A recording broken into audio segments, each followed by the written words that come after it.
TikTok on the rock. Oh yeah, I need to make up I sorry. need a theme song. You could just sing me one. Roll call. It's the roll call. What? Roll call. Yeah. It's the Okay. roll Yeah. call. Yay. What's up, y'all? What's it gonna be? Who's on the mic with my homie AP? It's me. Oh wait, we're live. D Wood representing. What? I thought we We're already practiced. live, dude. What are you talking about? Oh, so sorry. What's up? Yo, have Yes. you heard about some absolute lunatic burning a Quran in Sweden and I think, what, Denmark? Terrible people. Terrible people. Yeah. I heard. What do you think? I'm trying not to cry over that book. See? It calls for my violent subjugation. That calls for my wife to be a sex slave. It breaks my heart when people make fun of it.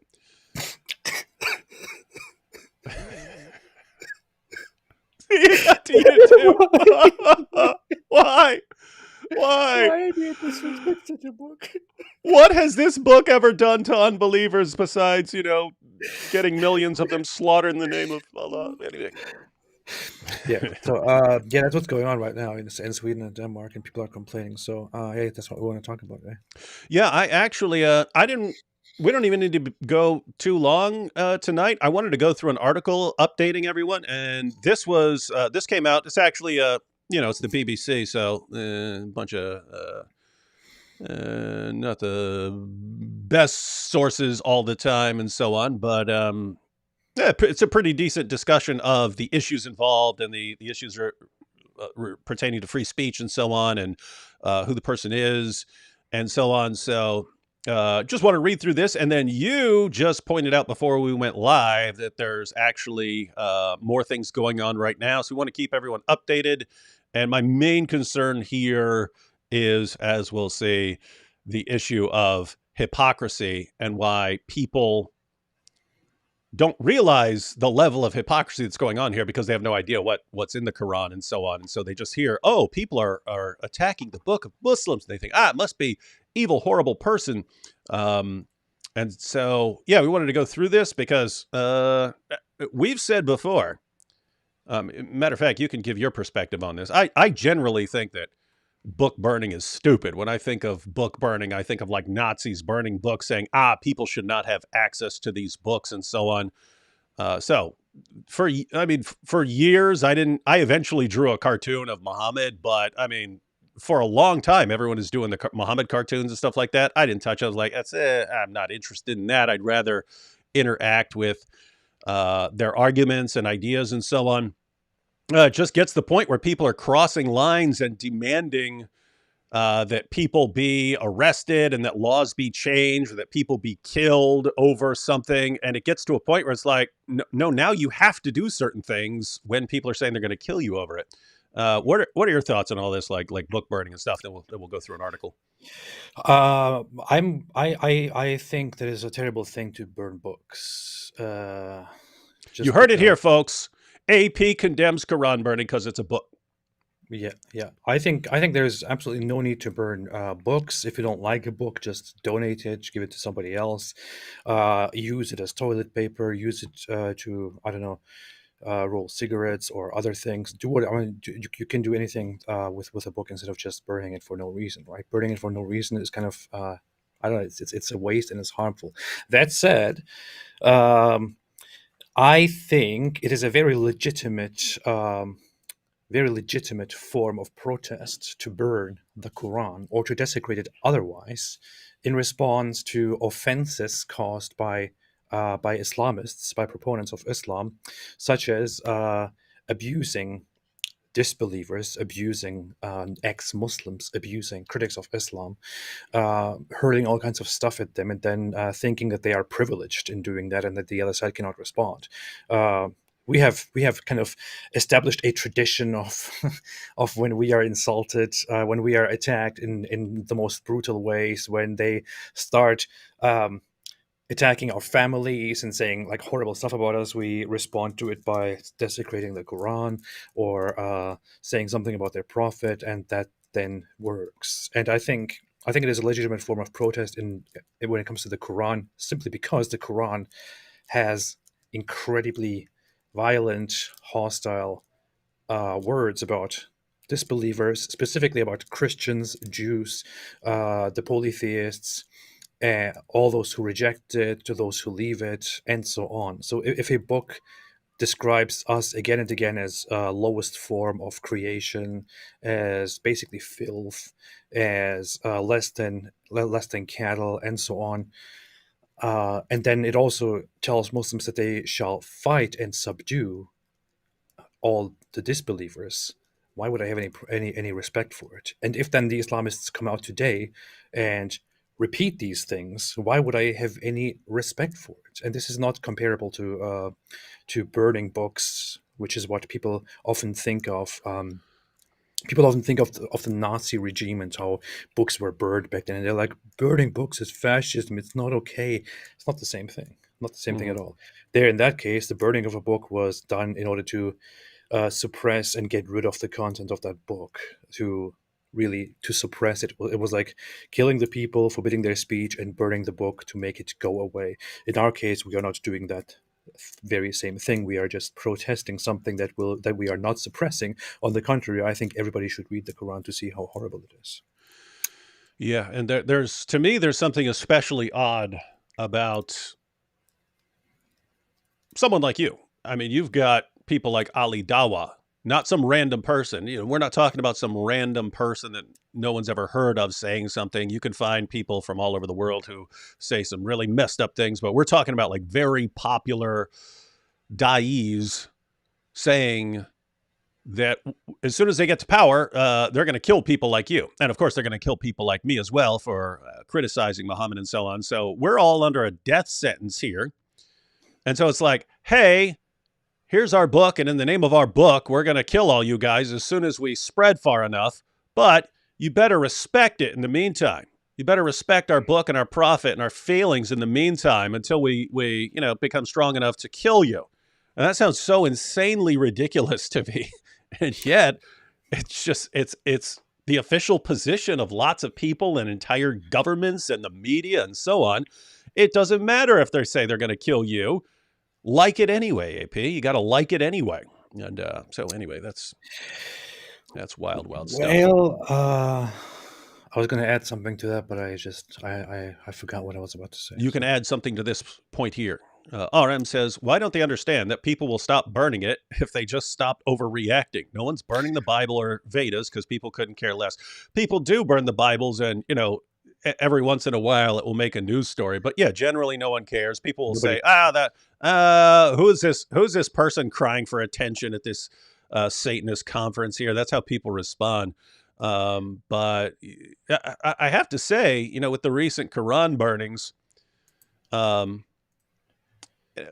put it this way, I'm a bigger fan of like protesting if you don't like something than like going on a killing spree like they did with the Charlie Hebdo cartoons and stuff like that. So, and this is going to sound a little weird at first, but I have occasionally seen like a Muslim on Twitter who would say, hey, in response to this guy burning a book, how about every time he burns a Quran, we distribute 10,000 copies of the Quran? And as much as I dislike that book, I like the sort of thinking where I'm going to do something that's peaceful in response to your speech rather than throwing a violent tantrum or going on a killing spree or something like that. I like the way they're thinking about, something like that. Much better than, the Charlie Hebdo massacre and the Quran, the Muhammad cartoon massacres of the past. But yeah, so yes, with that said, some people burn Qurans because they want to show, hey, look, watch how this group flips out and overreacts when I do this. And then as soon as they do it, that group does indeed flip out and overreact. And then so it's like, oh, see, they did exactly what I said they would do. And this is kind of encouraging people to do it. So just keep in mind, everyone, there can be all kinds of reasons. You could be protesting. The guy we're about to look at here is an immigrant. He's a refugee from Iraq. So this guy came from ISIS land. I'm sure he has some reasons for really, really not liking the Quran. So there it seems like he came to a country where he has freedom of speech and he wants to show what he thinks of something that led to a lot of disaster in his home country. And there are people who are protesting, and there are people who would do it just for the sake of free speech. Like, you guys are trying to get laws changed and so on. I don't want to do that. And the only way to stop that is to take a stand. Yeah. People like me, if I were doing something like this, it would be along the lines of, hey, you guys are calling for legal changes in the West because this guy's doing it. If everyone was doing it, you'd be forced to get past it. And so I'm in favor of you getting past it. It's like we've got these clash of civilizations right now, and both, one side is standing up saying, hey, we believe in, rights to do this. And the other side saying, yeah, but you don't have a right to do that with the Quran. And it's like, someone has to back down here. Someone has to back down. And I would much rather the jihadis back down than Western nations back down, because they already do that way, way, way too much.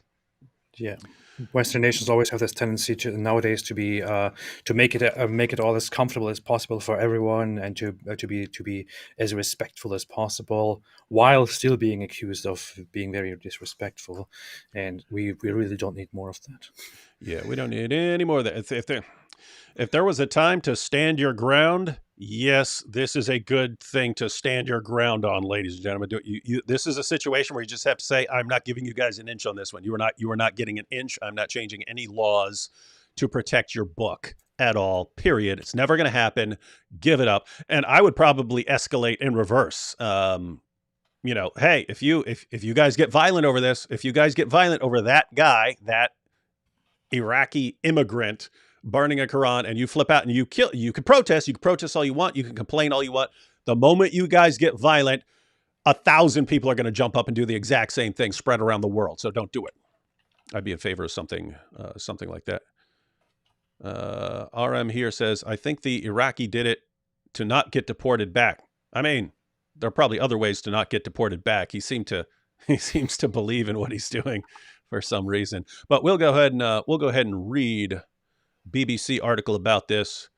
The most trusted name in journalism, Definitely. The BBC. All right, you ready to look into this? I was born ready. Let's do some improvisational comedy now. All right. So here we have, it's an article by, I guess that's a Swedish name. Anyone know that name? Ilgin no, Curly Dog. Ilgin Curly Dog. That's a Turkish name. Oh, is it?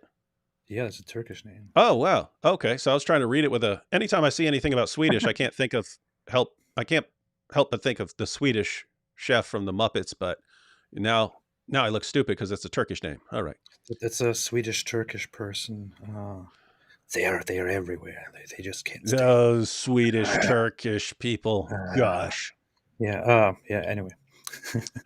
All right. So here we have a spate of Quran burnings in Sweden has badly affected the country's image abroad. Now think about this. How is a couple people doing something like that, like messes up your image around the world? It's interesting.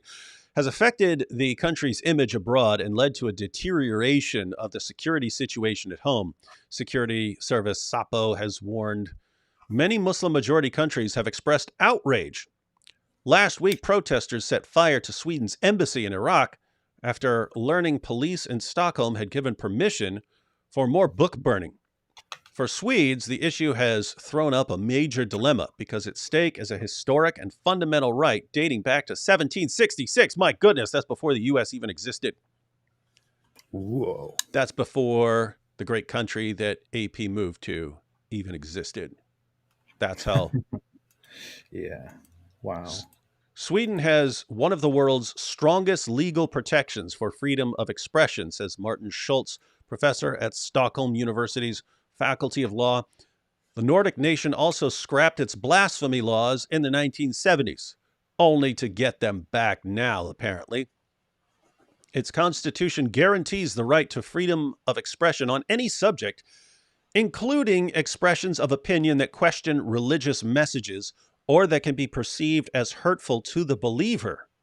But its center-right-led government is now considering possible changes to the laws that have allowed the Quran burnings in Stockholm to take place. So they're considering changes to they're considering changing their freedoms and their rights and their way of life and their laws because of the Quran.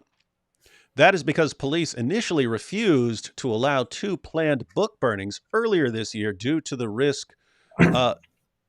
What is this, man? Do they have editors here? Earlier this year, due to the risk of making Sweden a higher priority target for attacks. Come on, BBC, get an editor. I'll do it. I'll do it for free. They had cited the public law order or ordningslag. Ordningslag, yeah. Ordningslag. That sounds German. Ordningslag. Well, it Swedish is kind of, but it does sound a bit different though. It's I think it's Ordningslag or something like that. Yeah, Germans would be like Ordningslag. Ordningslag. And Swedish would be like mort mort mort Ordningslag. They would say Ordningslag or something like that. I don't know. I'm not sure. Maybe there's a Swedish person here. They had cited the public order law or Ordningslag as justification for the ban.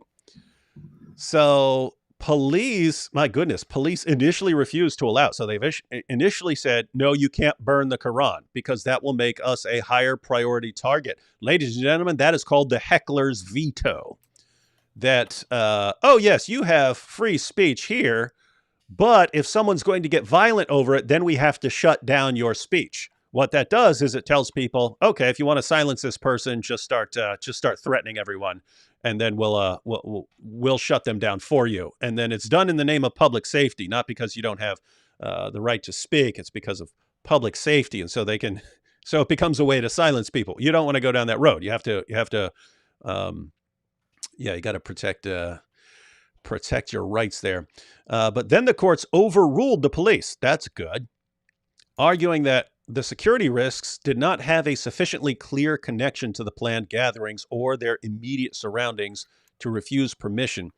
Under the law, gatherings can only be banned if they are a threat to public safety. When permission was given to an Iraqi Christian refugee last week, it was his second stunt in a month, although he stopped short of burning the Quran. So he didn't burn it. I saw him playing soccer or something with it. You remember that? Yeah. It was like he was short of burning. Whoa, okay. Yeah, that's interesting. So anyway, I guess, yeah, I've seen Quran burnings over there, but I guess those are from somewhere else. But I do, now that I think of it, I do recall this guy kicking. I think he was kicking the Quran around and using it like a soccer ball. Terrible, terrible people. Oh, imagine if a bunch of ex-Muslims played an actual soccer match with a ball of Quran. Balled up the Quran. hey, that gives me ideas. I will make a note of that. Yeah, see, guys, I am an unstoppable fire hose of awesome ideas. Make a big Quran ball and then play a soccer game. Hey, you know to be really good? What? Actually have a game between Muslims and ex-Muslims using the Quran as a soccer ball. And if the Muslims win, then the ex-Muslims have to stop desecrating the Quran. That's so ridiculous. Wouldn't that be good? That's good. I like that idea. Maybe I can teach you to play football, as it is called, not soccer. I know how to play football. Oh, okay. Well, and it actually sucks. I also know how to play soccer. I learned in prison. They stopped us from playing football because people kept breaking bones and stuff. So I learned to play soccer, but it was I played with all like Central and South Americans. They called me Blanco. Hey, pass the ball, Blanco! It is called football. I don't know why you're saying football and soccer. It's the same thing. It's no. So just to be clear, you're referring to that weird stuff that they do in America over there. Where they, so hop on each other. So Americans came up with football, and then the rest of the world couldn't afford a good sport like that because it requires equipment and stuff. So they called their sport which was just it was originally played with a severed head of your enemies, but they Oh called yeah. it yeah, so it's soccer, but then they tried to get viewers who are watching football to come over and watch them, so they called it football. And guys, you can't just change the name of something to get people to watch. It's messed up. Yeah. Let's see.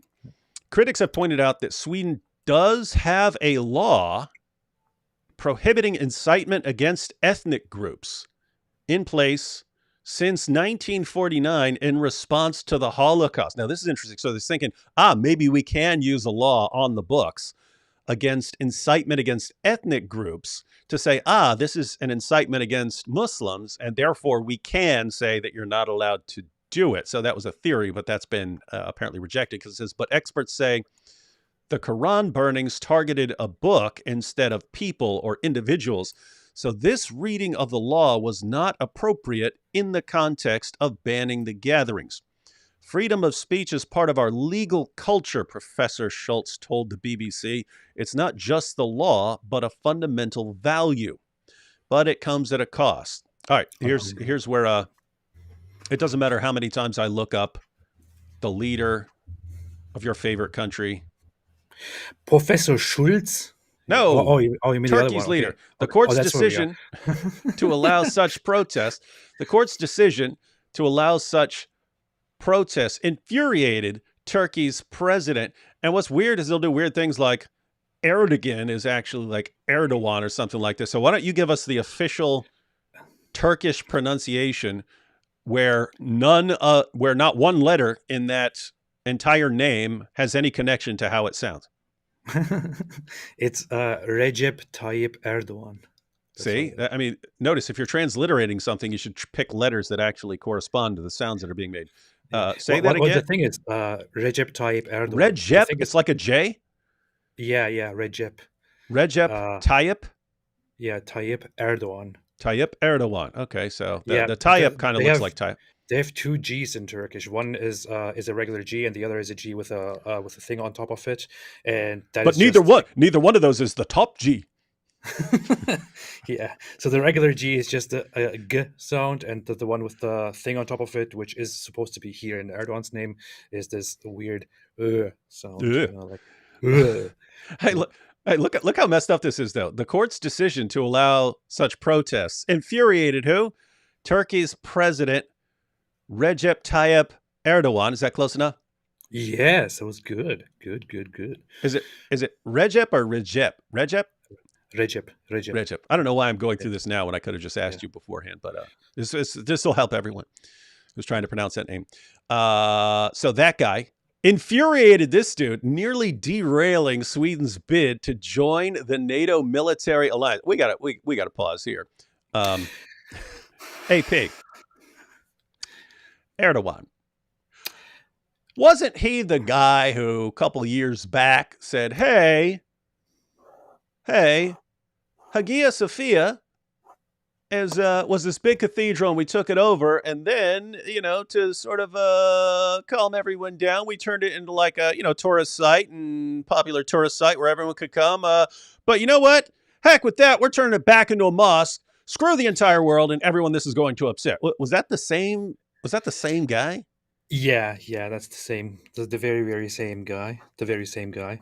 Plus, I can give you more information on that guy. It's also that same guy who, in the past, over the last 2 decades, gave public speeches appealing to the public for votes, where he referred to different religious groups in very derogatory ways, said about Armenian Christians.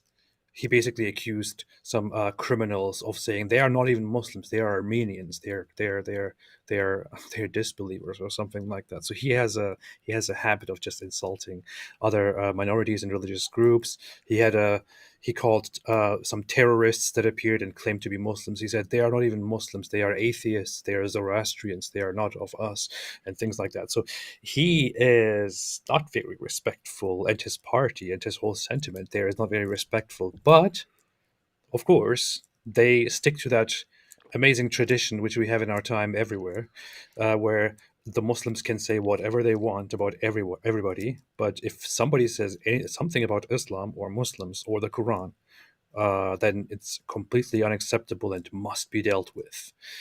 And this is just power play on his part. Turkey is part of NATO, and he thinks, "Oh, perfect opportunity to force them to be nice to us." That is what goes on here. Like, it's, what can I use to get control over these people's Yeah, behavior?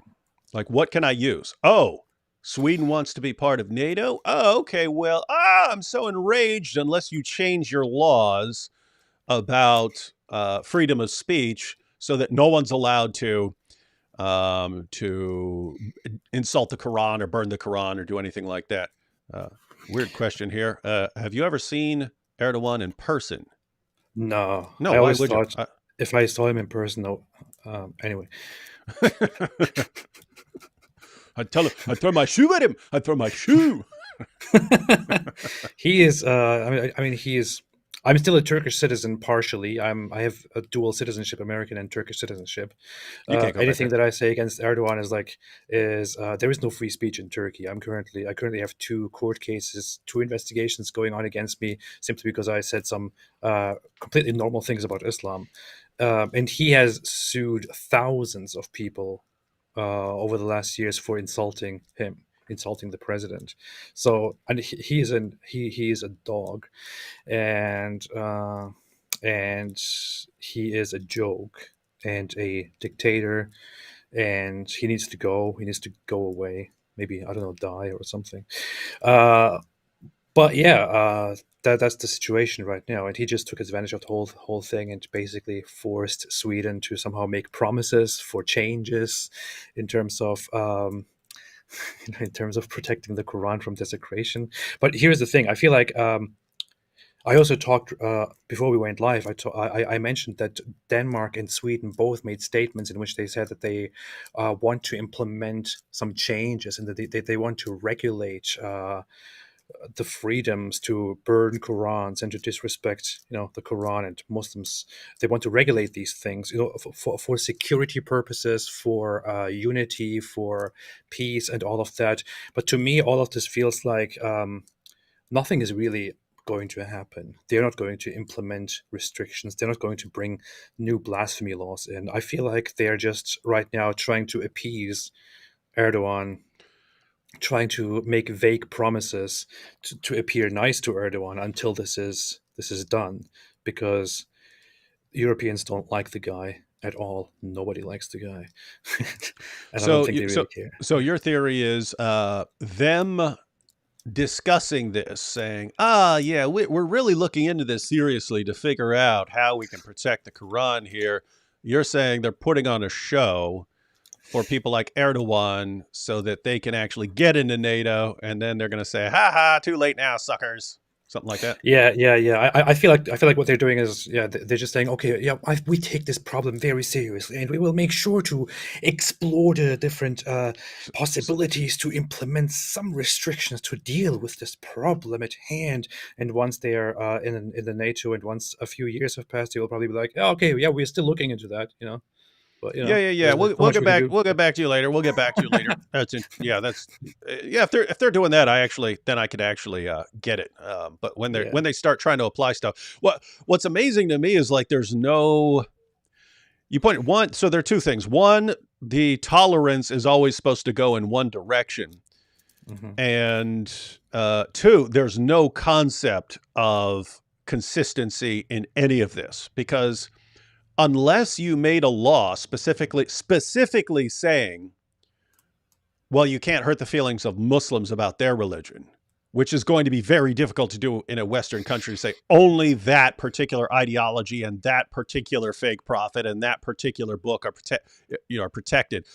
That's going to be really weird unless you just make it even. Like you say, okay, you can't criticize anything that's going to hurt someone's feelings about their religion or something like that. But the moment you do, you'd have to ban Muslim sources, and Yeah. you'd have to ban Muslim preachers from saying all kinds of things. So in other words, hey, if you Muslims want to, be free to preach and so on, you should not be demanding laws against hurting people's feelings about religious issues and so on, because that would affect you too. Let me give an example right here. So we just read in that BBC article that there were people, actually lawmakers, trying to think if they could take the law about incitement against an ethnic group and use it here. Hey, you can't have incitement of an ethnic group. You can ban stuff like that. And so there are countries that have banned Hitler's Mein Kampf based on, what it says about Jews and so on. And so imagine someone saying, hey, we need to go ahead and take that. You can't incite against an ethnic group. And so any speech that can be viewed as an incitement against an ethnic group has to be banned. And you say, okay, how are we going to interpret that? Well, if you are, desecrating the Quran or something, or insulting the Quran, then that's incitement against a group, and that's enough to get you banned.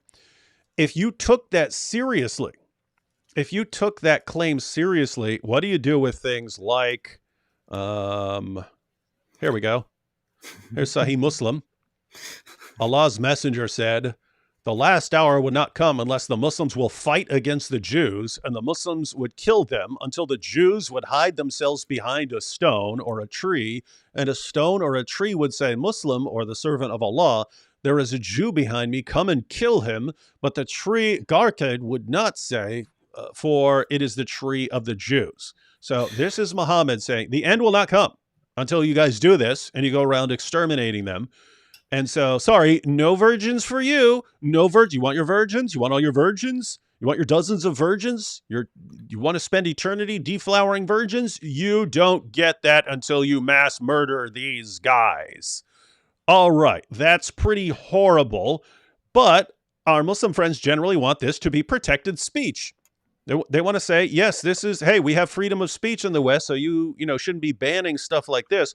But that's the point.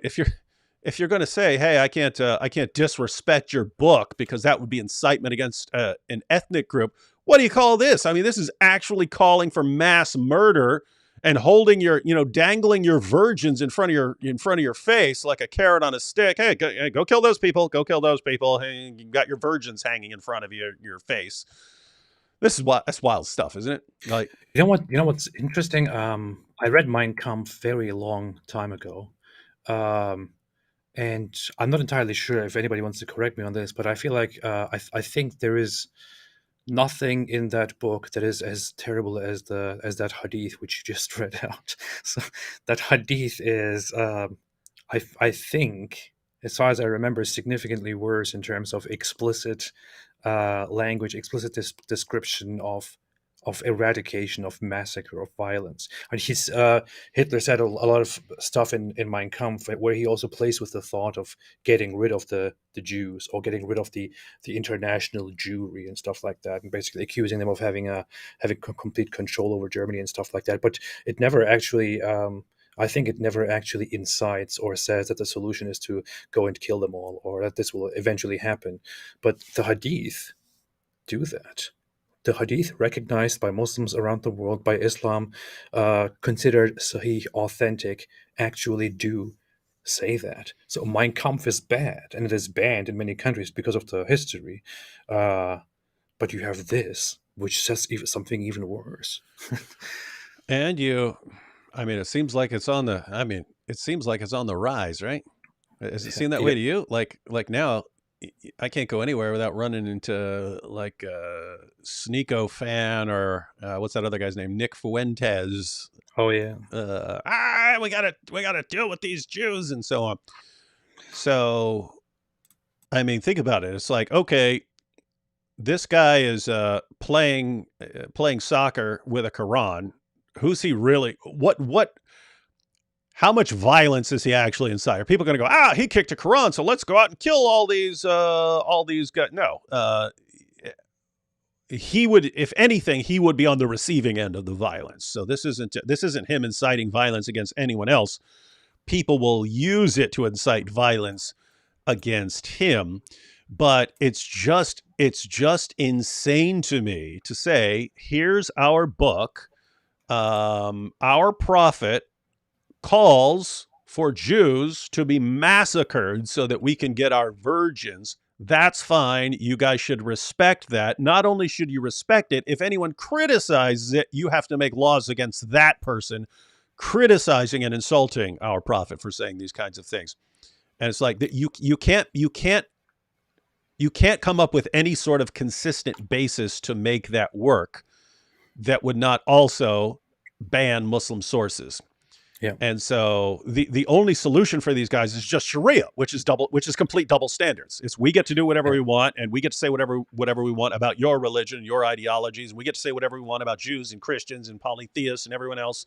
We get to say all these things, and ex-Muslims, we get to call for their death. And you have to, but all you can do in return is keep your mouth shut and respect it. You know what's very funny? Mein Kampf literally. Well, I don't find it funny, AP. I don't find this funny. I don't see something for you to laugh at here. Okay, I think it's hilarious. Mein Kampf means.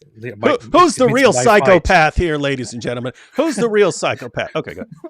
So, Mein Kampf means, my fight or my struggle, and they often say jihad means struggle. So, you could basically translate that as my jihad. It could be. It makes perfect sense. That's this was a while back, so maybe 8 or 10 years ago. They had the My Jihad campaign in America, where they started putting all these signs up. I have to go to the gym after dropping my kids off at school. That's my jihad. What's yours? And so they're making it sound like jihad is just any kind of struggle. But you can do that with Germans. Yeah. So hey, I have to drop my kids off after. I have to drop my kids off and go hit the gym. That's Mein Kampf. What's yours? Kampf. Das ist mein Kampf. Makes sense. That makes perfect sense. No, I saw Norm Macdonald say that. He said all these years he heard about what an awesome orator Hitler was to persuade so many people. So he's like, wow, I had to listen to this guy. So I pull up a speech by him, and it's all like, what is this? Well, I have to give him something. When I was in my youth, I listened to a lot of Hitler speeches. That explains a lot. Just to understand. And explains the psychopath and how you can just laugh at all the suffering we're talking about. I feel like I got desensitized, but no, that the guy did indeed have a very. I mean, we say about Andrew Tate. I recently said the guy is a complete. I don't know. He's a sex trafficker. He's terrible. Hitler's significantly more terrible, but he really had a way of speaking to the public, appealing to people's emotions and winning them over. He really did master that, and that's the problem. That's the problem. That's why you have to be careful when you trust people who just seem to be very convincing, very good storytellers, very good manipulators, very good at appealing to your emotions, because you don't know what comes from that.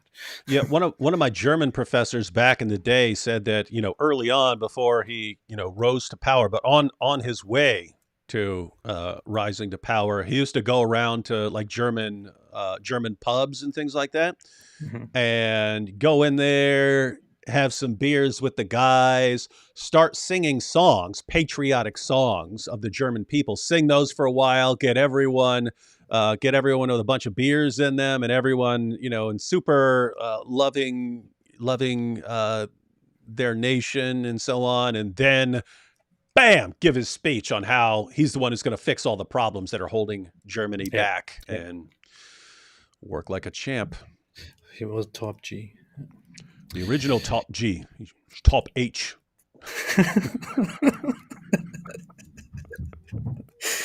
All right. Hey, where's this person coming from? Deluxe Sofa just said, have you seen Candace's interview with Andrew Tate? Excuse me? We just did a live stream on that last night. Are you living under a rock? I got blocked by Candace Owens today because of all of that. Yeah. Candace Owen really changed our minds about Andrew Tate. First, we thought sex traffickers were bad, but then we found out sex traffickers are good, and all sex traffickers should be believed. And then it's only the people who are and people who are against sex trafficking just take things out of context. Romeo's dagger said, "Mein Quran." that's good. Mein Karumph. I feel like I made a thumbnail or something at some point where I. That sounds like something you would do. Yeah, I changed the Quran into something like that. I put mine Quran, or I don't know. I did something like that. I just remember. All right. So this is let's look at one more example of the book you are not allowed to disrespect because it will hurt people's Dis. feelings. This is Surah 98 of the Quran that we're not allowed to criticize, apparently, without hurting someone's feelings. But it says, so Surah 98, verse 6, verily those who disbelieve in the religion of Islam, the Quran, and Prophet Muhammad, from among the people of the scripture, Jews and Christians, will abide, and al-mushrikun, so those are people who associate partners with Allah. You could just call them idolaters or something, a polytheist.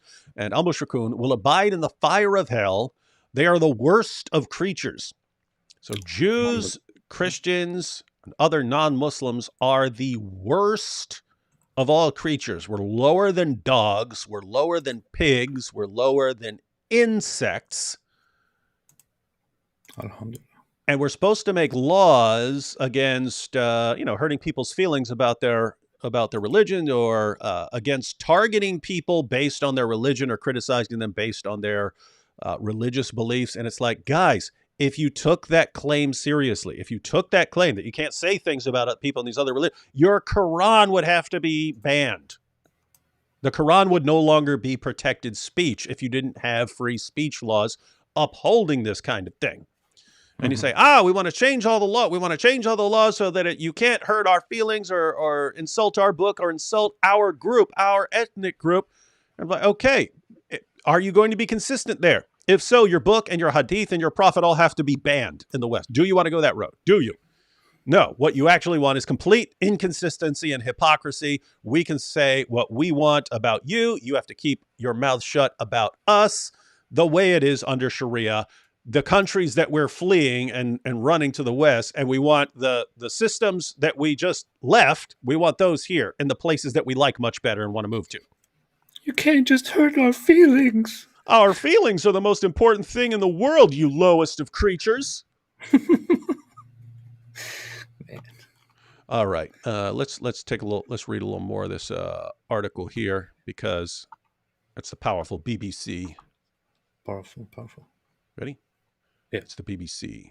Yes. Let's see, we had your hero Erdogan. Hey, oh my goodness, what are they doing? They burning the flag? But that could hurt a bunch of people's feelings. It's like they don't even care. Huh. It's so funny. I just want to point out, protesters burned a Swedish flag in the Iraqi capital Baghdad. Look at your capital Baghdad. Look at Iraq, and then look at Sweden. Do you really think it makes a difference to Sweden whether you burn that flag or not? Do you really think it does anything? Like, oh no, Sweden's gonna riot. Sweden's gonna burn itself to the ground because someone burned their flag. Sweden really needs us. Sweden really, really, really needs our love and our attention, and Sweden depends on us. Look how terrible Sweden looks. And there's a cross on there, so Christians in the world are gonna be rioting in the streets over this. What sort of fantasy land do they live in? And just Google a photo of Baghdad, or just Google a photo of any city in Pakistan, and then or Iraq, and then Google what any city in Sweden looks like, Yeah. and wonder why they would care about what you do over there in your strange place. Yes. And I have to say, they were doing things like storming the embassy and stuff like that. That got to give a definite thumbs down to that. But when someone is burning the Quran and you respond by burning their flag, notice it's the flag of the entire country. It's not the entire country burning your or playing soccer with your book. It was one guy who's from the country you guys are in. He's from Iraq. And if you guys hadn't made that such a terrible place to live, he wouldn't have had to flee and go to another country and then be all ticked off about your book. But it's like you guys can't take the idea of one guy in a country and then you're going to burn this flag. I have to say, I'm okay with that. I'm okay with you guys burning a flag in response to someone bothering your book. I'm fine with it. I think you look like a bunch of big crybabies. I think the world would be much more impressed with you if you just ignored it when someone did something like that. But if you do want to throw a tantrum and burn a flag or something like that. I like that you're not actually going on a killing spree over this stuff. Yeah, yeah, That I is agree. cool. I agree. Quick And you know comment what's from funny? I saw there was this footage, but it's quite common that when such things happen, like when Sweden does something and a bunch of Muslims go out to protest, it is common for street sellers to go out and start selling like Sweden flags uh, to nice. people so that they can they can burn them.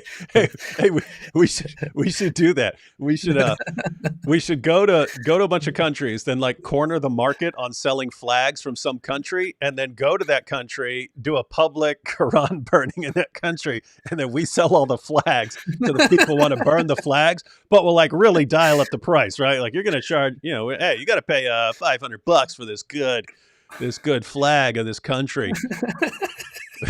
We become like millionaires. That'd be awesome. That'd be awesome stuff. Little comment here from the next Zakir Naik. The next Zakir Naik says, "Looking forward to the conference next weekend." Yeah, I'll put a link to that as soon as we're done. I'll put a link to the conference for any of you in the Ohio area. We're having a Christian apologetics conference this coming weekend. We know it's the armpit of America, but they're the ones who set it up there. So it's going to be up in Ohio, and going to be dealing a lot with Islam because we got Hatun Tash, and I'll be there. Some others will be there, so you want to check that out. If you are in the area, you will need to register. Registration is free, so if you can make it, then come out and we can all hang out. Yeah, if you happen to have on your bucket list doing the most boring thing in the world, make sure to visit this conference. Yeah. If by boring you mean greatest event in your entire life, then I agree completely. If I were Andrew Tate, I would like, the B stands for big, and the O is awesome. Oh, wait, that's not an O. Oh, I can't spell. He always, yeah, I'm a pimp. That stands for, what's he say? Person, inspiring, massive, popularity, or something. Motivational, something. He always does that stuff. He'll say, "Yeah, I'm that, and here's what all the letters stand for. My name's David. The D is for dedication. The A is for awesome." It's like stuff I did in like elementary school. Oh boy. All right, here we go. Book burnings and disinformation campaigns have turned. Lots of disinformation. I bet if you did a search on that word disinformation, it's like the use has increased like 1,000 times in the past. I think it's spiked. Yeah. Book burnings. Yes, like everything I read right now. The disinformation. Book burnings and disinformation. There's got to be Russia here. There's Russia right there. I must have seen it because I was thinking Russia. Book burnings and disinformation campaigns have turned Sweden's image from a tolerant country to a country hostile to Islam and Muslims, according to Sweden's security service. Why? Because an Iraqi immigrant kicked around a Quran.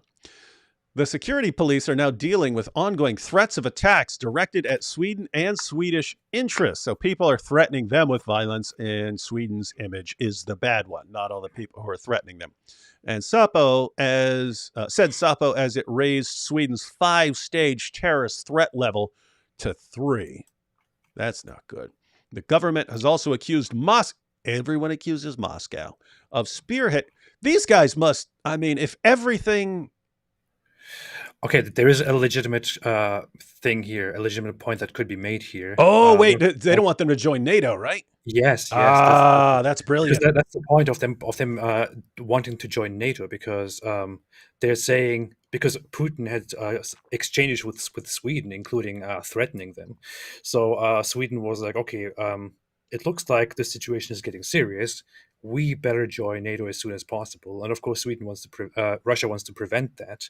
And smart. So here it actually makes sense. So in this case, it actually makes sense that there could be such a thing behind it. Yeah, because people are pulling the Russian disinformation. Like anytime you want to accuse your opponent of anything, you say, well, he said this about me, but that's just Russian disinformation. Like everyone does it. And so it's to the point where I'm like, come on, shut up. But I was like, oh, okay, here it makes sense. Yeah. Because I mean, like, as much stuff as gets blamed on Russian disinformation, they must have like just millions of people sitting around doing nothing but sitting at their computers sending out this misinformation.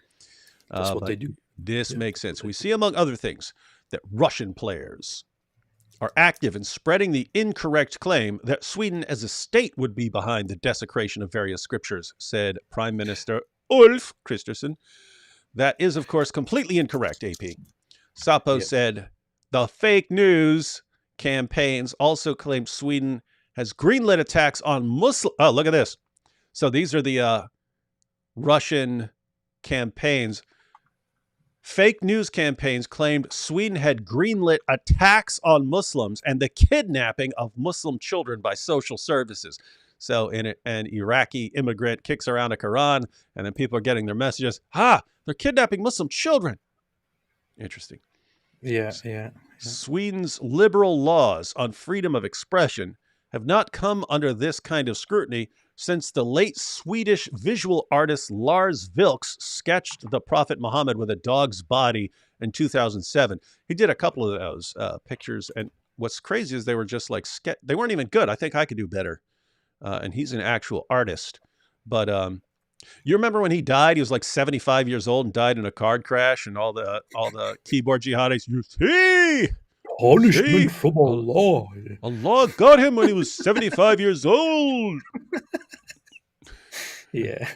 Made cartoons for years, but then Allah got him when he was an old man in a traffic accident. You see, it's the power of Allah. Like, great, take me out when I'm 75. That'd be awesome. Yeah. Vilks' sketch prompted a series of violent attacks on his home in Sweden. I remember that. They he had a panic room, but yeah, a guy axed his way into the house on his home in Sweden, and then in neighboring Denmark in 2014. It was a Danish-Swedish far-right activist called, I've heard of this guy, Rasmus Paludan. He's the one who's been doing the Quran burnings. You know this guy? You heard of this guy? Yeah. Yes. Yes.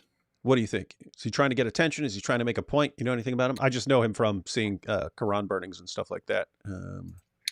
I don't know. I don't know much about him. I know that he's associated with with what is called a far right ideology and party, and I don't know enough about him. I looked into him very briefly, but it was like the extreme end of opposing Muslims and immigration altogether, where I would kind of be cautious and not join. And I think he does have ties to some foreign governments, which is why the whole thing was kind of a lot of speculation about geopolitics came into the discussion.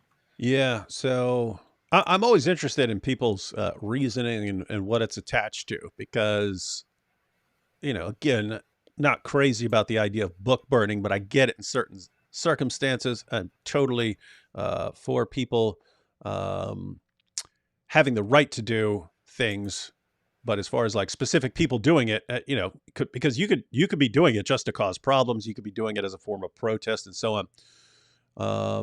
Wait, what is this?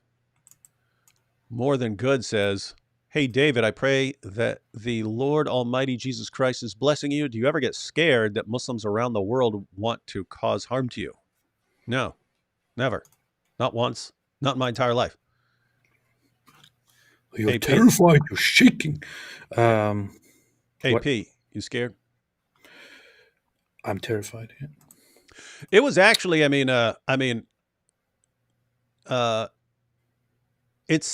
it seemed much more likely that someone would have. I wasn't scared back then either, but it seemed much more likely that I was going to get killed way back in the day when there was only a couple of us dealing with Islam, and so and I was kind of the biggest one on YouTube, so I was getting threats all the time. And getting piles and piles of threats. And you think, okay, well, if you were actually going to do something, you wouldn't be blabbing about it here and sending me messages. You just do it. But it was so many threats that it was like, okay, if even 1% of these guys is serious, then that's still a lot of people who are saying they're going to kill me and who would take it seriously. But they didn't get the dizzle. And now it's just, there's too many people, man. There's too many people. You can't kill us all. And if you did say, we're going to get the Apostate Prophet and that'll teach everyone, do you have any clue how much more of the stuff you don't like is going to happen if you actually go out and kill, YouTuber like AP Yeah. or any of these guys, If you any of come the and kill ex-Muslims. me, you will just make things worse for your religion. So, yeah. I can't win. You either let AP talk trash, for the rest of your life, or you do something to him and then it spreads even faster. Yeah. Yep. Let's see. Unlike Sweden, Denmark does not require permission to gather. So if you want to have a gathering and do like a Quran desecration in Sweden, you have to actually go to the government and say, hey, well, I'm going to do this. And then they have to give you permission. Looks like in Denmark, you could just go do it. So that's interesting. That's nice. We're That's learning. neat. And that's how it is in the U.S. There are certain circumstances where, if it's a certain area or something like that, like if you wanted to go down a street or something, you're going to have to get a permit, or it could be that situation in like a park or something like that. But in general, no one's you don't need permission to go take a Quran and go mess up a Quran if you want. Yeah. Yeah. Let's see. Only this week, a far-right group called Danish Patriots, I guess that's that dude's group, that Rasmus dude, Danish Patriots. Okay, Sounds like Danish Patriots burned the Quran outside the Iraqi embassy in Copenhagen.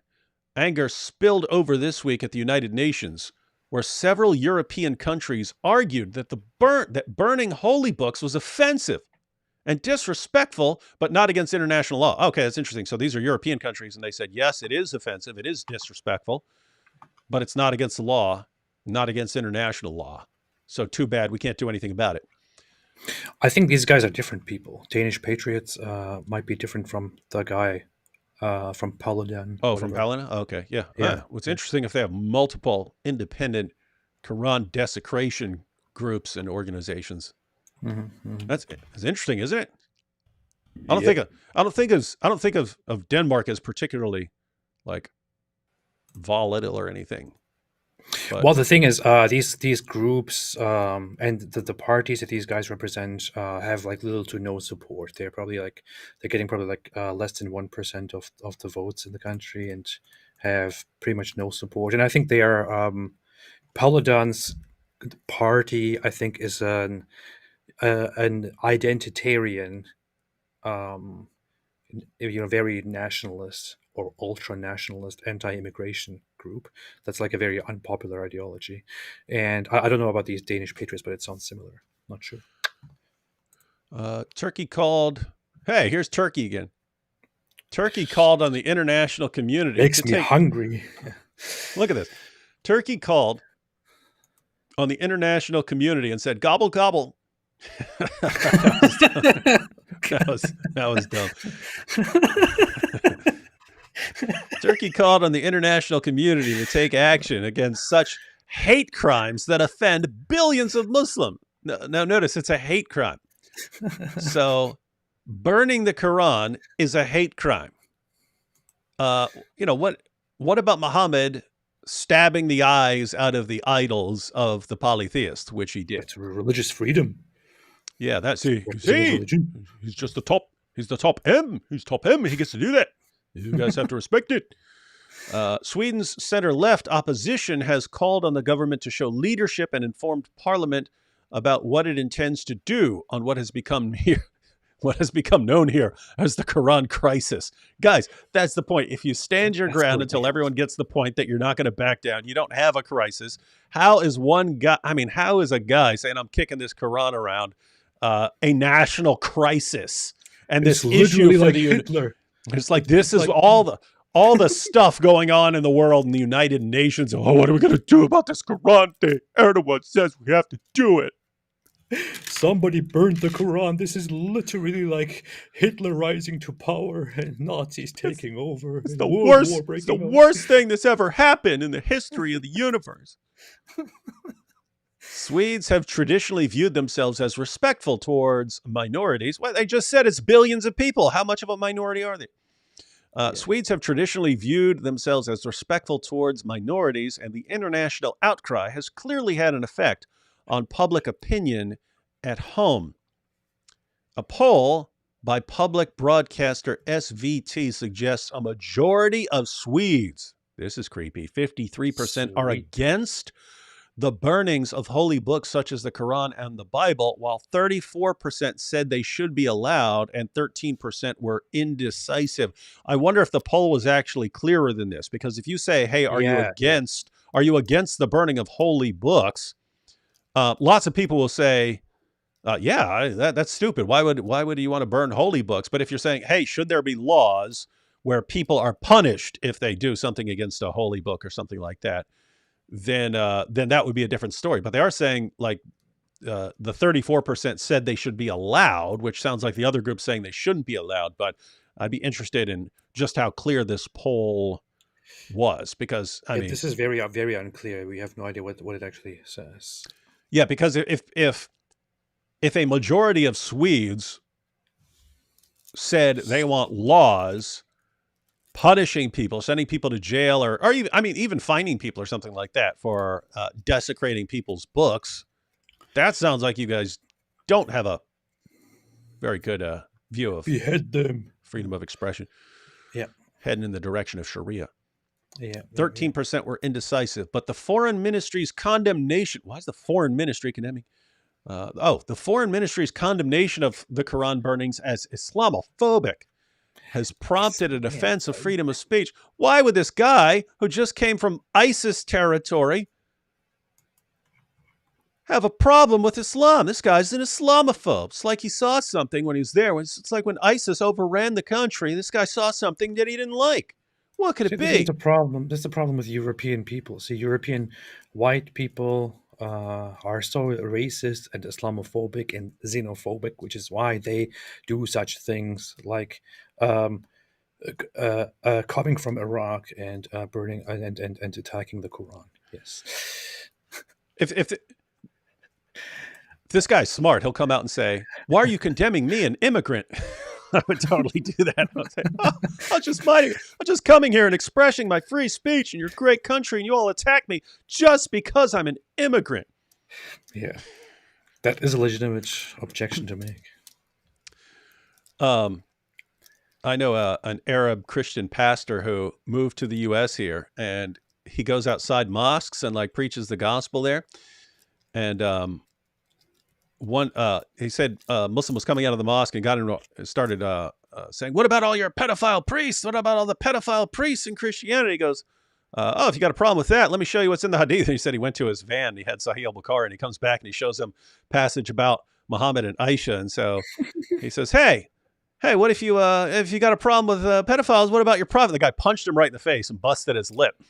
So here's what's hilarious. He like went to the cops, and the cops wouldn't do anything about it. And then he went to the he went to the American Civil Liberties Union and complained that the police refused to act. But he walks in there and he goes, "Hi, as you can see, I'm an Arab. I was standing in front of the mosque reading from the Hadith when a man came up and punched me." let me pause this, right? We'll finish that article, then we'll be out. So he tells the cops this guy punched him in the face. Cops don't do anything. He goes to the ACLU. It says, "As you can see, I'm an Arab. I was standing out in front of a mosque, and I was reading from the Hadith, and a man came up and punched me in my face. I went to police, and they won't do anything." Said the ACLU is like, "What? They're not protecting you? Oh my goodness, we're going to get to the bottom of this." And they go and they do their little investigation. They find out he's an Arab Christian. Yeah. Find out he's an Arab Christian, and then it was a Muslim who punched him in the face. And he said all of a sudden they weren't interested. It's awesome stuff. What is this? Vita Mortis said, "Koranagami, does that exist?" Oh, it exists. There's some around me right now. It's the greatest. All right, back. Let's go ahead and finish this up here. Okay, so the foreign ministry's condemnation of the Quran burnings as Islamophobic has prompted a defense of freedom of speech. Imagine that. Imagine people actually defending that one. Wow. Some commentators felt the reaction was exceptionally and extremely inappropriate. I would say that too. Yeah. If you,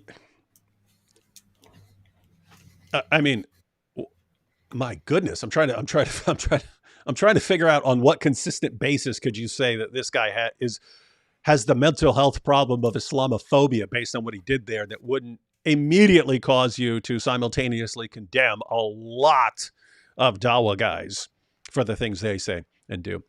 Some commentators felt their reaction was exceptionally extremely inappropriate. A group of Swedish authors called on the nation to not reintroduce blasphemy laws. You imagine even having this discussion? Hey, should we reintroduce blasphemy laws here in Sweden?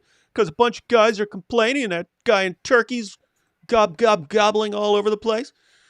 To be fair, it's better than those clerics in Pakistan saying, "What should we do? Should we burn the cities down? We need to burn cities to the ground to stop this. What are we gonna do?" Crying their eyeballs out on stage. A religion was not a person and should tolerate criticism, they argued. And notice, dehumanizing the religion. Isn't this interesting? Like, it's just amazing. You could line up like 100 Dawa guys and say, hey, your religion's not a person, so it should tolerate criticism. No, it is a person. It's the same thing as a person. You can't criticize. You say, okay, you criticize other people's religion. Should that be allowed? Of course. It's not a person. A religion's not a person. Like, everything is like double standard. Yeah. Though that was quite distinct from offending and mocking worshippers. Swedes who are devout Muslims have the right to feel support from the rest of us when their faith is mocked and they are disregarded as a group. They said, well, guess what? The Iraqi immigrant also should have the right to feel support from the rest of you when he uses his freedom of expression that you have guaranteed him in your country to say what he thinks about that religion that has led to, the implosion of his home country. Yeah. The Islamic Federation of Sweden's head has complained that Muslim organization attempts to hold dialogue with the government have been met with silence. Hey, we want to meet with the government. No, we don't care. That's what you should say. No, we're not interested. Go cry us a river. You have to respond to all this with something concrete. Really? Do we? Do they have to respond, or can they just say, "Hey, grow up, live with it. You're not in Saudi Arabia anymore. You're not in Pakistan. Send a signal to the world that we take this seriously and will solve it," said Mahmoud Khalfi. No, you don't want to send a message. If AP is right, then you want to send a message to Turkey so you can get into NATO or something like that. But you don't want to send a message to the world that every time someone flips out over a book, the whole government's going to spring into action and the entire United Nations is going to crack down. Like, you want people to understand, hey, this is something you need to deal with. If you don't like it, there are other places in the world, so stop whining. Yeah. And for now, Sweden is doing its best to explain that it is individuals, not the state, who are whipping up this crisis. That's true. The government has contacted Iran, Iraq, Algeria, and Lebanon, trying to explain the complexity of Sweden's laws on freedom of expression. How hard is that? Here's the law. It says he can do this. If you want a different law, show us how it's going to be consistent. That's what I would say. If you want a different law, show us how it will be applied consistently. And show us why we should not, if we start banning speech, why we should not ban your book and your religion and your prophet in this country if you want us to start banning stuff. And in the words of Foreign Minister Tobias Billström, there are no quick fixes. So it's the Quran crisis in Sweden, AP.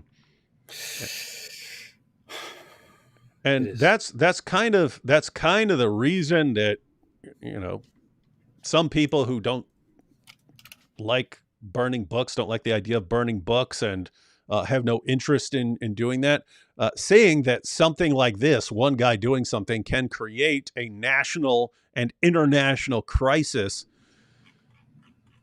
doesn't necessarily make people say, oh, we don't want to do this. We definitely don't want to do this, and we need to make laws. It's more like, no, a bunch of people need to go ahead and do this so we can get it over with. Like, get it over with, let them throw a bunch of tantrums. Every time people, burn an embassy or something to the ground, or if they get violent, we dial it up even more until they learn this isn't getting them what they want. And then eventually they can get to a place where when someone does something they don't like, they ignore it. And then problem solved. But notice if the situation it keeps becoming, oh, one guy here is doing it, that allows people to put massive pressure on that one country, that one person. They can actually be successful. If a bunch of people do it in every country, then you would stop seeing the complaints very, very quickly. They'd throw a big tantrum and they would see it didn't work, and then there'd be nothing they could do, and then they'd stop raising a fuss about it because it'd be pointless.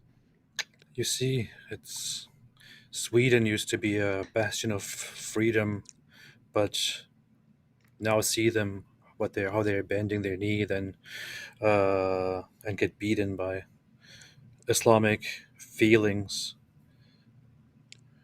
I couldn't think of any other rhyme, but that's where we go. The whole feelings thing is what's amazing. The feelings of so many people. I mean, you're talking to two people. You're talking to two people right now who are both under death sentences, and AP has to deal with finding out. AP has to deal with finding out that if guys are actually openly calling for his death online on YouTube, they're actually fine. No problems for them from YouTube. He has to live with that. And what's the response? Hey, we're letting these guys have a right to say these things. You see, you're choking. You see, Allah choked you like he choked Muhammad. You know what's funny? I contacted the London, the Metro Police, area police, whatever it is, the police in Al Dawa's area when Al Dawa published a video about me, and I asked him if what he did, publishing a video where he says that I and people like me should be killed, executed, and he would be proudly watching, if that is against the law or if it's allowed. And I said, because it looks like it contradicts with your laws on incitement and promotion of terrorism and stuff like that. And so the officer in question told me that it seems like it is part of a passionate discussion where this Muslim guy is expressing passionate when he says they're going to kill you. Passionate religious feelings he's expressing. That's why it is, nothing can be done because it's just passionate. Yeah. Notice those are the same police who sat by for years as these groomers, these Pakistani grooming gangs were grooming, gang raping, pimping, drugging 12-year-old, 13-year-old girls for decades. No one would lift a finger because of that same attitude right there. Two sets of rules here. And that's what the Dawa guys want. They want two sets of rules. And so that's really the battle that's going on in the world right now between the Muslim world and pretty much everywhere else. It's people wanting this two-tiered system and people who don't want it. And so Sweden's now in the mix. It's not very sweet. It's not very... I was trying to think of a Swedish food. See, my grandma was Norwegian. She used to... I'm assuming they ate the same stuff, but my grandma was Norwegian. She used to make these cookies for Christmas that were like these long twisted things. And it tasted like chewy dirt with some sugar in it. Like the most disgusting thing. But it's grandma, so you got to eat it. You got to eat these. You got to eat these things. It's like almost like the most disgusting I've ever seen. Great, grandma. And I don't know if they have the same thing in Sweden, but it's funny because eventually my cousin said, "Hey, I got the recipe for those cookies." Called them Fatiman or something like that. I got the recipe for those. You need to throw that recipe away because that is not a family tradition we need. Art G says the Iraqi guy Salwan was on Brother Rashid's show on Thursday and stated, "Despite facing threats and ongoing protests, I will continue burning it until they get accustomed to it." That is a good idea. Doing it until they get accustomed to it. That I can definitely support. But nobody told him that this is Islamophobic and racist. Yeah. Didn't they tell you? Didn't they tell this Iraqi that he's a white supremacist? Yeah, literally Hitler. All right, man. That's pretty much. I just wanted to update everyone and then to share our thoughts because, guys, people should have a list. Everyone should have. I mean, especially people, really government officials and journalists and so on. But anyone in Sweden, definitely. But anyone from around the world who's going to be encountering these double standards online, the question should come up every single time.